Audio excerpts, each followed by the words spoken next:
کہ ابھی ایک دم نوجوان تھے, ابھی علمی خدمات انہوں نے شروع کی تھی اور ابھی ان کا بلاوا آ گیا. اس لیے کوئی نہیں کہہ سکتا کہ اس کی زندگی کب ختم ہونے والی ہے. انسان کو ہمیشہ تیار رہنا چاہیے اپنی آخرت کی زندگی کے لیے, وہی اصل زندگی ہے. کل نفس ذائقۃ الموت, ہر نفس کو موت کا مزہ چکھنا ہے. وانما توفون اجورکم یوم القیامہ, قیامت کے دن ہر شخص کو اس کے عمل کا پورا پورا بدلہ دیا جائے گا. اللہ رب العالمین کسی پر ظلم نہیں کرے گا. جو کچھ اس نے دنیا میں کمایا ہے سب کچھ اس کی آنکھوں کے سامنے ظاہر ہو جائے گا. اگر اس نے ذرے کے برابر بھی کوئی نیکی کی ہوگی اسے بھی دیکھے گا, ذرے کے برابر کوئی گناہ کیا ہوگا اسے بھی دیکھے گا. ذرہ کسے کہتے ہیں؟ ذرہ کہتے ہیں یہ ہوا کے اندر چھوٹے چھوٹے گرد و غبار ہوتے ہیں جو ننگی آنکھوں سے نظر نہیں آتے. اگر کہیں دیوار میں سوراخ ہو اور وہاں سے سورج کی روشنی روم کے اندر آ رہی ہو, کمرے کے اندر آ رہی ہو, تو وہاں پر اس روشنی میں یہ ذرے نظر آتے ہیں, ننگی آنکھوں سے وہ نظر نہیں آتے, حالانکہ موجود ہر جگہ ہوتے ہیں. اسے ذرہ کہتے ہیں. اللہ رب العالمین نے قرآن کریم کے اندر کہا ہے فَمَن يَعْمَلْ مِثْقَالَ ذَرَّةٍ خَيْرًا يَرَهُ وَمَن يَعْمَلْ مِثْقَالَ ذَرَّةٍ شَرًّا يَرَهُ. اگر اس ذرے کے برابر بھی اس نے کوئی نیکی کی ہوگی اسے بھی دیکھے گا, کوئی گناہ کیا ہوگا اسے بھی دیکھے گا. اسی لیے انسان کو کسی نیکی کو حقیر نہیں سمجھنا چاہیے. اللہ کے رسول صلی اللہ علیہ وسلم فرماتے ہیں لا تحقرن معروفا, کسی بھی نیکی کو کرتے ہوئے اسے حقیر نہ سمجھو, ہو سکتا ہے کہ یہی نیکی تمہاری نجات کا ذریعہ بن جائے. اس لیے کسی بھی نیکی کو حقیر نہیں سمجھنا چاہیے. اگر ایک ذرے کے برابر بھی آپ نیکی کر سکتے ہیں تو آپ کی آخرت کے لیے بیلنس ہو رہا ہے. اس بیلنس کو اس دنیا میں کر کے رکھیں. وَإِنَّمَا تُوَفَّوْنَ أُجُورَكُمْ يَوْمَ الْقِيَامَةِ, قیامت کے دن جو کچھ تم اس دنیا میں کماؤ گے اس کا پورا پورا تمہیں بدلہ دیا جائے گا. آگے اللہ تعالیٰ نے کیا کہا فَمَنْ زُحْزِحَ عَنِ النَّارِ وَأُدْخِلَ الْجَنَّةَ فَقَدْ فَازَ. اگر کوئی جہنم سے نجات پا گیا, کسی طرح سے اسے جہنم سے نجات مل گئی, وَأُدْخِلَ الْجَنَّةَ, اور جنت کے اندر اسے داخل کر دیا گیا, کسی طرح سے جنت میں داخلہ مل گیا, فقد فاز, تو وہ شخص کامیاب ہو گیا. حقیقت میں کامیابی یہی کامیابی ہے. دنیا کے اندر سب سے عالی مقام آپ کو حاصل ہو, پوری دنیا کی بادشاہت آپ کے پاس ہو, لیکن آخرت کے اندر اگر آپ کے پاس کچھ نہیں ہے تو اس سے بڑا خسارہ کچھ بھی نہیں ہے. لیکن اگر دنیاوی زندگی ہماری کیسی بھی گزر گئی, آخرت کے اندر ہماری زندگی محفوظ ہے, کسی طرح رب کی جنت ہمیں مل جائے, جہنم سے چھٹکارا مل جائے, تو حقیقت میں کامیابی یہی کامیابی ہے. وَمَا الْحَيَاةُ الدُّنْيَا إِلَّا مَتَاعُ الْغُرُورِ. اللہ رب العالمین اس آیت کے آخر میں ارشاد فرماتے ہیں کہ یہ دنیاوی زندگی صرف دھوکے کا ایک سامان ہے. اس چیز کو ہر شخص اپنی آنکھوں سے روزانہ دیکھتا ہے, محسوس کرتا ہے, اور اس میں کوئی کسی کو شک و شبہ نہیں ہے. لیکن اس کے باوجود دنیا کی محبت ایسی محبت ہے کہ لوگ انسان غافل ہو جاتا ہے. اس چیز کو دیکھنے کے باوجود بھی اس کی طرف نفس کو راضی نہیں کر پاتا کہ میری زندگی بھی ختم ہونے والی ہے. نفس کو شیطان نے اس قدر بہلایا پھسلایا ہوا ہے کہ نہیں, تمہاری زندگی تو ابھی کافی لمبی ہے, جن کو گزرنا تھا وہ گزر گئے, لیکن تمہاری زندگی ابھی کافی لمبی ہے. اس طرح شیطان نفس کو بہلاتا رہتا ہے, پھسلاتا رہتا ہے, اور پھر انسان دنیاوی زندگی کے اندر مگن ہو جاتا ہے. میرے بھائیوں, اسی دنیا میں ہمیں تیاری کرنی ہے. کم از کم شریعت کے متعلق ہر شخص کو یہ فکر کرنی چاہیے کہ اتنا علم شریعت کے متعلق میرے پاس ہو جس سے میں قبر کے اندر فرشتوں کے سوالوں کا صحیح جواب دے سکوں. طلب العلم فریضۃ علی کل مسلم, آپ نے یہ حدیث 12 سنی ہوگی. اس کا کیا معنی ہے؟ علم حاصل کرنا ہر مسلمان پر فرض ہے. تو کون سا علم حاصل کرنا؟ کیا اس کا معنی یہ ہے کہ ہر شخص کو اپنی دنیاوی زندگی چھوڑ کر مدرسے میں داخلہ لینا چاہیے اور اسے وہاں پر جا کے علم حاصل کرنا چاہیے؟ یہ معنی نہیں ہے. اس حدیث کا یہ معنی ہے کہ کم از کم انسان کے پاس شریعت کے متعلق اتنا علم رہے جس سے وہ اس دنیا سے مسلمان ہو کر جا سکے. آپ ہر خطبہ جمعہ کے اندر یہ 3 آیتیں سنتے ہیں, یا ایھا الذین آمنوا اتقوا اللہ حق تقاتہ ولا تموتن الا وانتم مسلمون. ہر خطبہ جمعہ کے اندر خطیب یہ آیت تلاوت کرتا ہے. اس کا کیا معنی ہے؟ ولا تموتن الا وانتم مسلمون.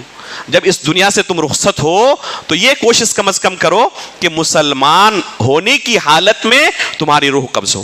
اس دنیا سے رخصت ہوتے وقت تمہارا شمار مسلمانوں میں ہو, کفار اور مشرکین میں نہ ہو.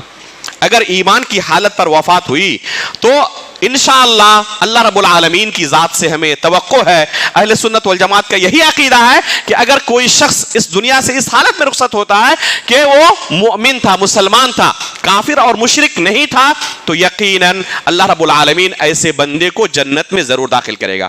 ہو سکتا ہے کہ اللہ رب العالمین اس کے تمام گناہوں کو معاف کر کے ڈائریکٹ جنت میں داخل کرے، ایسا بھی ہو سکتا ہے کہ اس کے گناہوں کے بقدر اسے سزا دے، لیکن اگر جہنم میں داخل کیا تو ہمیشہ ہمیشہ جہنم میں نہیں رکھے گا، ایک نہ ایک دن اسے اللہ رب العالمین ضرور جنت کے اندر داخل کرے گا اگر ایمان کی حالت میں اس کی وفات ہوئی ہے۔ یہ ہے توحید کی فضیلت، یہ ہے ایمان کی فضیلت۔ اگر یہی دولت، یہی نعمت ہمارے پاس نہ ہو، ہم ایسے اعمال کریں جس سے اس نعمت کو ختم کر دے، تو ہم سے بڑا خسارہ اٹھانے والا کوئی نہیں ہے، ہم سے بڑا ہلاکت اٹھانے والا کوئی نہیں ہے۔ اسی چیز کو اللہ رب العالمین نے اس سورے کے اندر بیان کیا ہے۔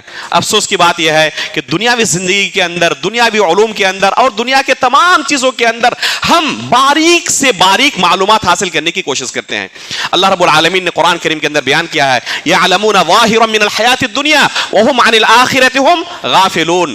اکثر لوگوں کی حالت یہی ہوتی ہے کہ دنیاوی زندگی کے معاملے میں چھوٹی سے چھوٹی چیز کے بارے میں بھی علم حاصل کرتے ہیں، انہیں سوئی سے لے کر جہاز تک کا علم ہوتا ہے، چاند تک پہنچ جاتے ہیں، لیکن اس چاند کے رب تک پہنچنے کی انہیں توفیق نہیں ہوتی ہے۔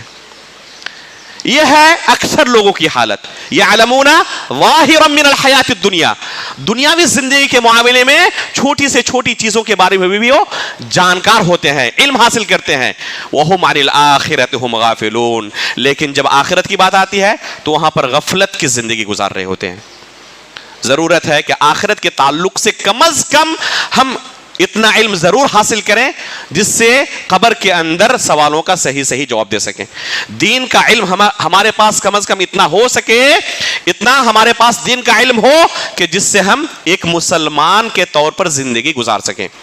اگر کوئی شخص ایسا ہے جسے کلمہ لا الہ کا علم نہیں ہے، ارکان ایمان کا علم نہیں ہے، توحید کا علم نہیں ہے، جس کو نماز پڑھنے کا طریقہ نہیں آتا، وضو کرنے کا طریقہ معلوم نہیں، کن چیزوں سے وضو ٹوٹ جاتا ہے، کن چیزوں سے نماز ٹوٹ جاتی ہے، کن چیزوں سے روزہ ٹوٹ جاتا ہے، بلکہ کن چیزوں سے اسلام ٹوٹ جاتا ہے، اسے ان بنیادی باتوں کی بھی خبر نہیں ہے، تو ظاہر سی بات ہے کہ اگر دین کے ان بنیادی باتوں کے بارے میں بھی اسے خبر نہیں ہے، اتنا بھی اس نے علم حاصل نہیں کیا اپنی 60 سالہ 70 سالہ 80 سالہ زندگی میں، تو ظاہر سی بات ہے کہ وہ خسارہ اٹھانے والوں میں سے ہے۔ اسی چیز کو اللہ رب العالمین نے اس سورے کے اندر بیان کیا ہے، والعصر ان الانسان لفی خسر۔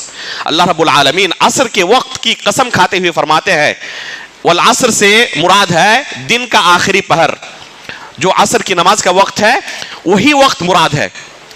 حالانکہ بعض مفسرین نے زمانے سے یا وقت سے اس کی تفسیر کی ہے، لیکن شیخ الاسلام علامہ ابن تیمیہ رحمہ اللہ نے مقدمہ فی اصول تفسیر کے اندر، اسی طرح علامہ ابن القیم رحمہ اللہ نے مفتاح دار السعادہ کے اندر، امام شاطبی رحمہ اللہ نے الموافقات کے اندر، یہ کبار علماء میں سے ہیں، علماء راسخین میں سے ہیں، انہوں نے قرآن کی تفسیر کا یہ اصول بیان کیا ہے کہ اگر کوئی عربی لفظ متعدد معانی کو شامل ہو تو اس کی تفسیر، صحیح تفسیر وہی ہوگی، معتبر تفسیر وہی ہوگی جو کتاب و سنت کے نصوص سے مؤید ہو، جس کی تائید کتاب و سنت کے نصوص سے ہوتی ہو۔ اور لفظ عصر کا معنی کتاب و سنت کے اندر عصر کے وقت کے علاوہ، دن کے آخری پہر کے وقت کے علاوہ کوئی دوسرا نہیں ملتا، اس لیے لفظ عصر کا صحیح معنی کیا ہے کہ دن کا آخری پہر، جو عصر کا وقت ہے یہ مراد ہے۔ اللہ رب العالمین نے اس وقت کی قسم کھاتے ہوئے کیا کہا ہے، ان الانسان لفی خسر، کہ تمام کے تمام انسان خسارے میں ہیں، گھاٹے میں ہیں، ہلاکت کے دہانے پر ہے، سوائے وہ لوگ جن کے اندر 4 صفتیں پائی جاتی ہیں۔ وہ 4 صفتیں کیا ہیں؟ الا الذین آمنوا، پہلے نمبر پر وہ لوگ جو ایمان لائے۔ ایمان کی 2 قسمیں ہیں، ایک ایمان کامل اور ایک ہے ایمان اصلی۔ اگر ایمان کامل ہو تو یہ سب سے افضل ہے، اور یہی انسان سے مطلوب ہے کہ بندہ ہمیشہ کوشش کرے کہ وہ مکمل مومن ہو۔ اللہ کے رسول صلی اللہ علیہ وسلم نے ایک حدیث کے اندر بیان کیا ہے، عمر فاروق رضی اللہ تعالیٰ عنہ کو کہا کہ عمر فاروق رضی اللہ تعالیٰ عنہ نے خود کہا اللہ کے رسول کو کہ اللہ کے رسول، میں آپ کو سب سے زیادہ محبوب رکھتا ہوں سوائے اپنے نفس کے. تو اللہ کے رسول نے کہا اے عمر تم اس وقت تک مومن نہیں ہو سکتے جب تک کہ اپنے نفس سے زیادہ مجھے محبوب نہ جانو. تو عمر فاروق رضی اللہ تعالیٰ عنہ نے کہا اللہ کے رسول میں اپنے نفس سے بھی زیادہ آپ سے محبت کرتا ہوں. تو اللہ کے رسول نے کہا الآن یا عمر، عمر اب تم حقیقت میں مومن ہوئے. یہ ایمان کا اعلیٰ درجہ ہے، ایمان کا اعلیٰ درجہ ہے. بے شمار احادیث کے اندر آپ نے سنا ہوگا لا یؤمن سے بہت ساری حدیثیں شروع ہوتی ہیں. لا یؤمن احدکم، لا یؤمن احدکم، تم میں سے کوئی شخص اس وقت تک مومن نہیں ہو سکتا جب تک کہ اس طرح نہ کر لے، اس طرح نہ کر لے، اس طرح نہ کر لے. یہ تمام حدیثیں اہل سنت والجماعت کے منہج کے مطابق اگر اس کی تفسیر کی جائے تو اس کا معنی یہ ہے کہ کامل مومن نہیں ہو سکتا. اس کا معنی یہ نہیں ہے کہ اگر کسی کے اندر یہ صفت نہیں پائی جاتی تو دائرہ اسلام سے خارج ہو جائے گا اور وہ کافر ہو جائے گا. یہ معنی نہیں ہے. اصل ایمان اس کا باقی رہتا ہے. تو ایمان کی دو قسمیں ہیں، یہ ایک اصل ایمان اور ایک ہے کامل ایمان. تو دونوں قسموں کے لیے علم کا ہونا ضروری ہے. الا الذین آمنوا سے علماء نے استدلال کیا ہے کہ یہ علم کی دلیل ہے، کیونکہ بغیر علم کے ایمان مقبول نہیں ہے. اگر کوئی شخص کلمہ لا الہ کا اقرار کرے اور اسے پتہ نہ ہو کہ میں نے اپنی زبان سے کیا کہا ہے، اس کلمے کا معنی کیا ہے، اس کلمے کے تقاضے کیا ہیں، اس کلمے کے شروط کیا ہیں، اگر اسے اس چیز کا علم ہی نہ ہو اور طوطے کی طرح رٹ لے تو یہ کلمہ اسے آخرت کے اندر نجات نہیں دلا سکتا. اسے پتہ ہونا چاہیے کہ میں نے اپنی زبان سے کیا ادا کیا ہے. اگر کوئی شخص نیند کی حالت میں ہو اور نیند کی حالت میں کلمہ لا الہ کا اقرار کر رہا ہو تو وہ شخص دائرہ اسلام کے اندر داخل نہیں ہو جائے گا، اس لیے کہ اسے پتہ ہی نہیں کہ میں نے اپنی زبان سے اس کلمے کو ادا کیا ہے. تو علم کا ہونا ضروری ہے. الا الذین آمنوا یہ علم کی دلیل ہے. امام بخاری رحمہ اللہ نے اپنی صحیح کے اندر کتاب العلم میں ایک باب قائم کیا ہے، باب العلم قبل القول والعمل. علم کا مقام قول اور عمل سے پہلے ہے، اور اس کے لیے انہوں نے دلیل کے طور پر یہ آیت ذکر کی ہے فَعْلَمْ أَنَّهُ لَا إِلَهَ إِلَّا اللَّهُ وَاسْتَغْفِرْ لِذَنبِكَ. یہ آیت انہوں نے دلیل کے طور پر ذکر کی ہے. لا الہ الا اللہ سے پہلے اللہ رب العالمین نے علم کا تذکرہ کیا. فَعْلَمْ أَنَّهُ لَا إِلَهَ إِلَّا اللَّهُ، تم جان لو، علم حاصل کرو کہ اللہ کے سوا کوئی برحق معبود نہیں. فرماتے ہیں فَبَدَأَ بِالْعِلْمِ قَبْلَ الْقَوْلِ وَالْعَمَلِ. اللہ رب العالمین نے علم کے ساتھ شروعات کی قول اور عمل سے پہلے. تو لا الہ الا اللہ کے زبان سے ادا کرنے سے پہلے جاننے کی ضرورت ہے کہ اس کا معنی کیا ہے، اس کے تقاضے کیا ہیں. اسی لیے اللہ کے رسول صلی اللہ علیہ وسلم نے جب مکہ والوں کے سامنے کہا یا ایھا الناس قولوا لا الہ الا اللہ تفلحوا، اے لوگو لا الہ الا اللہ کا اقرار کرو تم نجات پا جاؤ گے. فوراً لوگوں نے سمجھا کہ اللہ کے رسول ہم سے کس چیز کا مطالبہ کر رہے ہیں. انہوں نے کیا کہا اجعل الناس اجعل الالهة الها واحدة ان هذا لشيء عجاب. اپنے معبودوں کو چھوڑ کر صرف ایک اللہ کی عبادت کریں، یہ تو آپ کا عجیب و غریب مطالبہ ہے. اللہ کے رسول صلی اللہ علیہ وسلم نے اپنے چچا ابو طالب کو آخری سانس تک اس کلمے کو اقرار کرانے کی کوشش کی، لیکن کامیاب نہیں ہوئی، کیونکہ اللہ رب العالمین کے ہاتھ میں ہدایت ہے، کسی بندے کے ہاتھ میں ہدایت نہیں ہے. آخری سانس تک اللہ کے رسول نے کوشش کی اور اپنے چچا سے کہا یا عم قل لا الہ الا اللہ کلمۃ احاج لک بها عند اللہ. چچا جان ایک مرتبہ اس کلمے کا اقرار کر لے، یہ ایسا کلمہ ہے کہ اگر آپ نے اس دنیا میں اگر آج اقرار کر لیا تو اس کلمے کو آپ کے لیے میں قیامت کے دن حجت کے طور پر پیش کروں گا کہ میرے چچا نے اس کلمے کو اپنی زبان سے ادا کیا تھا. لیکن اللہ رب العالمین نے ان کی تقدیر میں ہدایت نہیں لکھی تھی، اس زبان اپنی زبان سے اس کلمے کو ادا آخری سانس تک نہ کر سکے. آخری لفظ جو ان کی زبان سے نکلا وہ کیا تھا انا علی ملت عبد المطلب. عبد المطلب کی ملت پر میں اس دنیا سے رخصت ہو رہا ہوں. اس وجہ سے زندگی بھر اللہ کے رسول کی خدمت کرنے کے باوجود صرف یہ نعمت نہ ہونے کی وجہ سے، کلمہ توحید کی نعمت نہ ہونے کی وجہ سے، ایمان کی نعمت نہ ہونے کی وجہ سے اللہ کے رسول کی خدمت. آج لوگ کہتے ہیں کہ ہم نے بہت سارے لوگوں کی خدمت کی ہے، خدمت خلق میں مصروف ہیں. اسلام کی بھی خدمت کرے، اللہ کے رسول کی بھی خدمت کرے، اس کے باوجود اگر یہ کلمہ زندگی میں نہ ہو تو آخرت کے اندر نجات نہیں مل سکتی ہے. یہ چچا جنہوں نے زندگی بھر اللہ کے رسول کی خدمت کی، بلکہ بے شمار ایسے صحابہ اکرام تھے جن سے زیادہ اس چچا نے اللہ کے رسول کی خدمت کی تھی. ہمیشہ دشمنوں کے سامنے کھڑے ہو جاتے تھے اور اپنے بھتیجے کو نقصان نہیں پہنچانے دیتے تھے. لیکن سب کچھ ہونے کے باوجود یہی ایک کلمہ ان کی زندگی میں نہیں تھا. اس وجہ سے ٹھکانہ کیا ہوا؟ ٹھکانہ جہنم ہے. اس کے بالمقابل غور کریں اس صحابی کی حالت جو کفار کی طرف سے اللہ کے رسول اور صحابہ اکرام کے خلاف لڑنے کے لیے میدان جہاد میں آئے ہوئے تھے. میدان جنگ میں آنے کے بعد اللہ تعالیٰ نے انہیں ہدایت دی اور یہاں پر آ کر انہوں نے لا الہ الا اللہ کا اقرار کیا. ابھی اللہ رب العالمین کے لیے ایک سجدہ تک نہیں کیا ہے, ایک نماز تک نہیں پڑھی ہے, اور پھر اسی جنگ کے اندر شہید ہو جاتے ہیں. ان کا ٹھکانہ کہاں ہے؟ جنت ہے. ایک سجدہ بھی اللہ کے لیے نہیں کیا, اسلام کے لیے بظاہر کوئی خدمت انجام نہیں دی, لیکن اللہ رب العالمین نے ان کا ٹھکانہ کہاں کیا؟ جنت کے اندر شہداء اور صالحین کے ساتھ, انبیاء اکرام کے ساتھ ان کا ٹھکانہ ہوا. لیکن کوئی شخص صرف اس کی زندگی میں ایک کلمہ نہ ہو, اگر اس نے زندگی بھر اسلام کی خدمت کی ہو تب بھی آخرت کے اندر نجات نہیں پا سکتا. تو یہ کلمہ صرف زبان سے ادا کرنا نہیں ہے. اگر صرف زبان سے ہی ادا کرنا ہوتا تو ابو طالب کے لیے کیا مشکل تھا؟ زبان سے ادا کر دیتے. لیکن ابو طالب سمجھ رہے تھے کہ یہ بھتیجا کس چیز کا مطالبہ کر رہے ہیں, صرف زبان سے ادا کرنے کا مطالبہ نہیں کر رہے ہیں.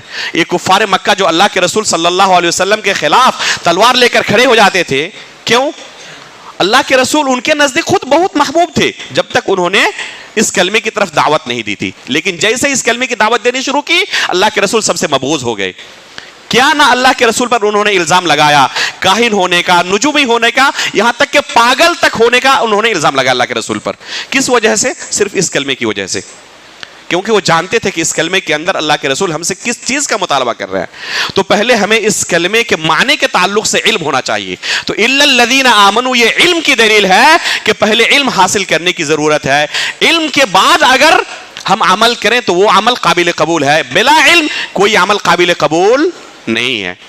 کسی شخص کو نماز کا طریقہ نہیں معلوم, وضو کرنے کا طریقہ نہیں معلوم, اور وہ کسی غیر شرعی طریقے پر نماز پڑھتا رہے, زندگی بھر نماز پڑھتا رہے, تو کیا اللہ رب العالمین کی بارگاہ میں ایسی عبادت قابل قبول ہوگی؟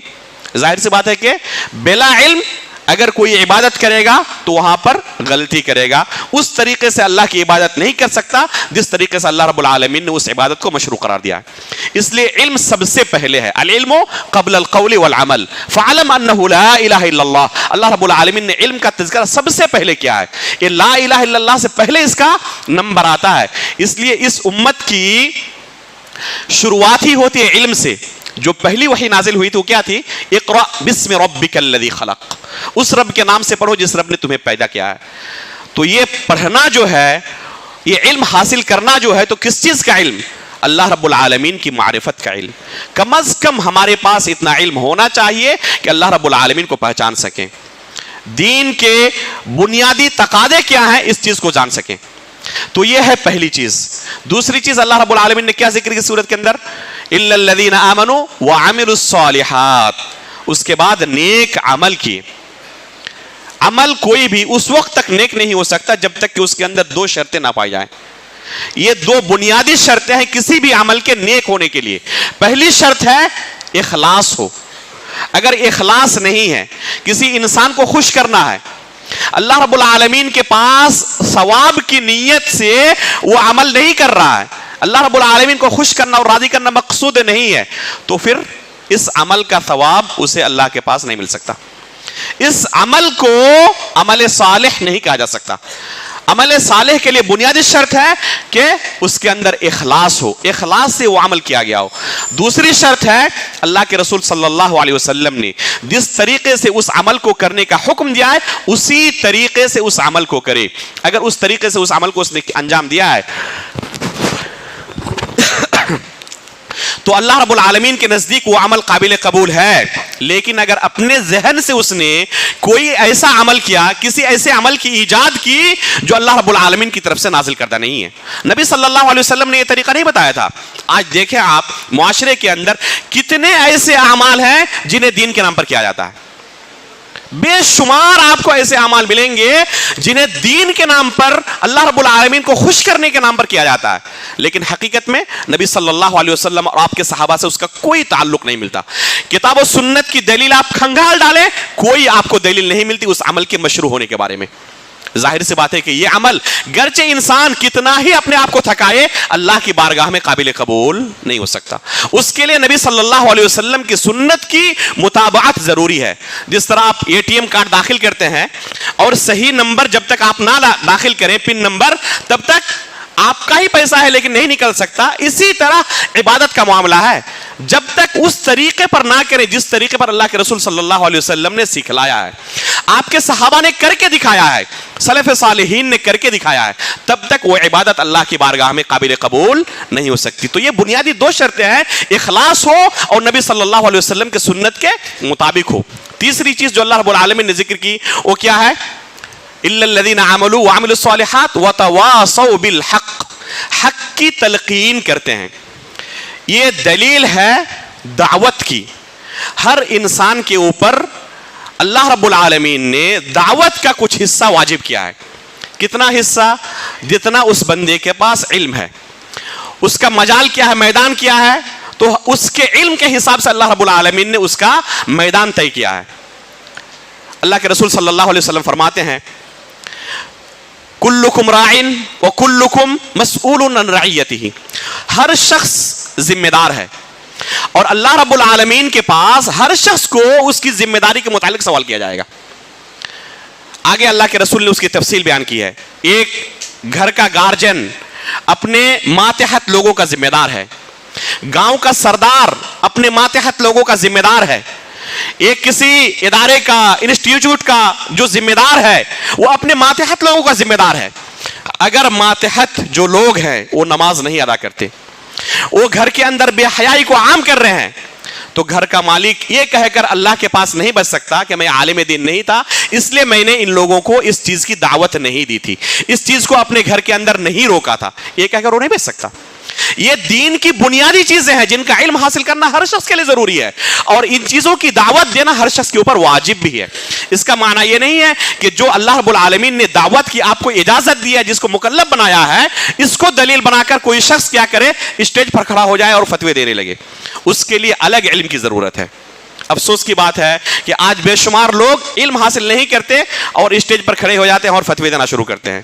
علم حاصل کرنا ضروری ہے, لیکن اس کے لیے اہل سنت والجماعت کے اصول کے مطابق بنیادی دو چیزوں کا دیکھنا ضروری ہے. جن سے آپ علم حاصل کر رہے ہیں پہلے دیکھیں کہ اس بندے کے پاس یہ صلاحیت ہے یا نہیں, اس نے حقیقت میں اس علم کو اپنے اساتذہ سے حاصل کیا ہے یا نہیں, اس کے پاس کتاب و سنت کا علم ہے یا نہیں, یہ پہلی چیز ہے. دوسری چیز یہ ہے کہ وہ سلف صالحین کے منہج پر ہے یا نہیں. اگر کوئی علامہ بھی ہو لیکن عقیدے کے اندر قدری ہو, معتزلی ہو, جبری ہو, خارجی ہو, تو ایسے شخص سے علم حاصل کرنا جائز نہیں ہے. تو یہ بنیادی طور پر دو چیزوں کا دیکھنا ضروری ہے جس سے آپ علم حاصل کر رہے ہیں, جس سے شریعت سیکھ رہے ہیں کہ کیا حقیقت میں اس بندے کے پاس اتنی اہلیت ہے کہ وہ ہمیں دین سکھا سکے, یا خود وہ اس چیز کا محتاج ہے کہ پہلے جا کر وہ خود پڑھے اور پہلے خود اس دین کو سیکھے, اس دین کے اصول و قواعد کو جانے. تو جس سے آپ دین سیکھ رہے ہیں پہلے اس کے اندر اس چیز کو تلاشیں کہ کیا اس کے پاس دین سکھانے کی اہلیت ہے یا نہیں ہے. دوسری چیز کہ اہل سنت والجماعت کے منہج اور عقیدے پر ہے یا نہیں. اگر یہ دو چیزیں موجود ہیں تو اس سے دین سیکھ سکتے ہیں. تو تیسری چیز یہی ہے کہ جو کچھ اللہ رب العالمین نے آپ کو علم عطا کیا ہے, کم از کم ایسے مسائل جن کا جاننا ہر مسلمان کے لیے ضروری ہے. مثلا زنا حرام ہے, شراب حرام ہے, جھوٹ بولنا حرام ہے, غیبت حرام ہے, اس طرح بے شمار مسائل ہیں جن کے بارے میں علماء کا کوئی اختلاف نہیں ہے.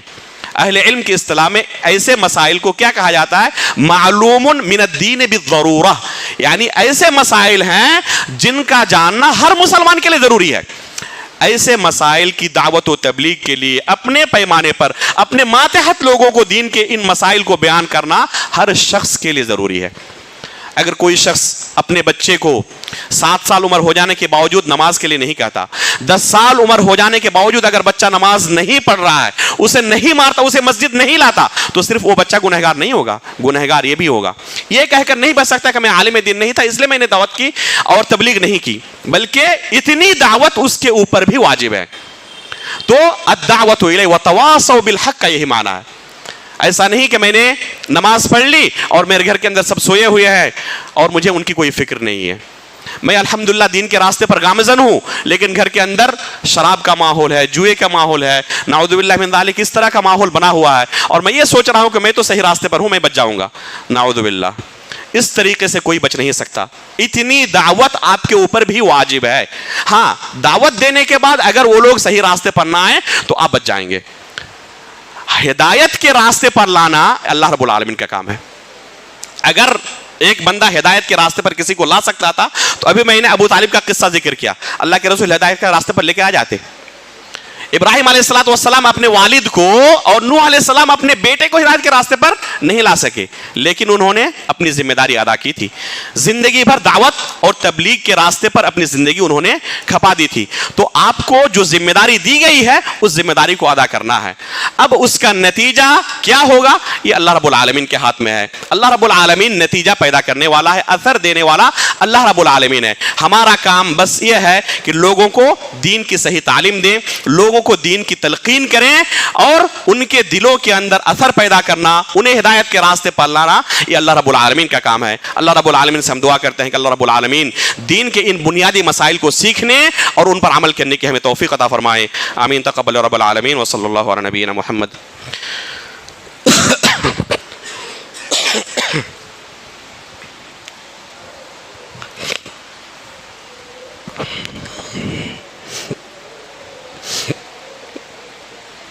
ان الحمد للہ نحمده ونصلی علی رسولہ الکریم۔ محترم حاضرین، چوتھی چیز اس سورہ کے اندر جو اللہ رب العالمین نے بیان کی ہے وہ بہت ہی اہم ہے، وہ ہے صبر۔ وتواصوا بالحق وتواصوا بالصبر۔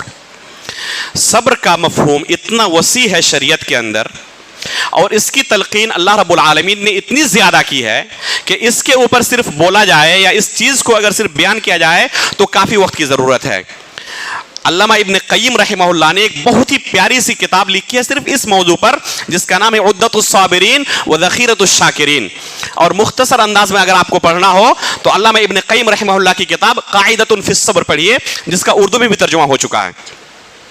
صبر کہتے ہیں ایک ایسا فاضلانہ اخلاق ہے جو انسان کو ہر اس کام سے روک دے جس کا انجام اچھا نہیں ہوتا، اس چیز کو صبر کہتے ہیں۔ عموماً جب لفظ صبر کا تذکرہ کیا جاتا ہے تو لوگوں کے ذہن میں کیا آتا ہے؟ جیسے ہی صبر کا تذکرہ کیا جائے تو لوگوں کے ذہن میں آتا ہے کہ اگر ہم پر کوئی مصیبت ٹوٹ پڑی ہے تو ایسے موقع پر جزا فضا نہ کرنا، شکوے شکایت نہ کرنا، اسے صبر کہتے ہیں۔ حقیقت میں شریعت کی اصطلاح میں صبر کا یہ معنی نہیں ہے، یا یہ کہا جائے کہ یہ صبر کا بہت ہی تنگ اور ناقص مفہوم ہے شریعت کی اصطلاح میں۔ شریعت کی اصطلاح میں صبر کا مفہوم اس سے کہیں زیادہ وسیع ہے، اس کے اندر اس سے کہیں زیادہ کشادگی ہے۔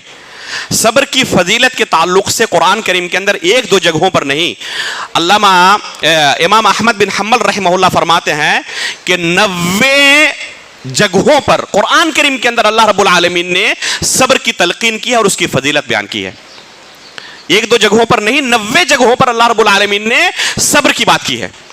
دنیا کا کوئی بھی کام حقیقت میں انسان اس وقت تک انجام نہیں دے سکتا یا اس کے اندر کامیاب نہیں ہو سکتا جب تک کہ اس کے اندر صبر کی صفت موجود نہ ہو۔ اگر کسی کے اندر صبر کی صفت موجود نہیں ہے تو اس کام کے اندر، چاہے وہ پڑھائی کے اندر ہو، چاہے تجارت کے اندر ہو، چاہے کسی بھی کام میں، اس وقت تک وہ کامیاب نہیں ہو سکتا جب تک کہ اس کے اندر صبر کی صفت نہ پائی جائے۔ علامہ ابن تیمیہ رحمہ اللہ اس کتاب کے اندر فرماتے ہیں کہ اگر من جملہ پوری شریعت کو دیکھا جائے، کتاب و سنت کے تمام نصوص کو بغور پڑھا جائے، تو اس کا نتیجہ یہ نکلے گا کہ دین صرف دو چیزوں کا نام ہے، ایک ہے صبر اور دوسری چیز ہے شکر۔ حقیقت میں پورا دین دو چیزوں کا نام ہے، ایک ہے صبر اور دوسرا کیا ہے؟ شکر۔ علامہ ابن تیمیہ رحمہ اللہ نے جو بات کہی ہے یہ ان کی اپنی طرف سے نہیں ہے، انہوں نے قرآن اور سنت سے اسے استدلال کرتے ہوئے کہا ہے۔ اللہ رب العالمین نے قرآن کریم کے اندر بیان کیا ہے ان فی ذالک لآیات لکل صبار شکور۔ یہ آیت 4 جگہوں پر قرآن کریم کے اندر آئی ہوئی ہے۔ اسی طرح اللہ کے رسول صلی اللہ علیہ وسلم فرماتے ہیں عجبا لامر المؤمن ان امرہ کلہ خیر فإن أصابته سراء فشکر فهو خیر اللہ وإن أصابته ضراء فصبر فهو خیر اللہ۔ ایک مومن کی زندگی عجیب و غریب زندگی ہوتی ہے۔ اگر اس کی زندگی میں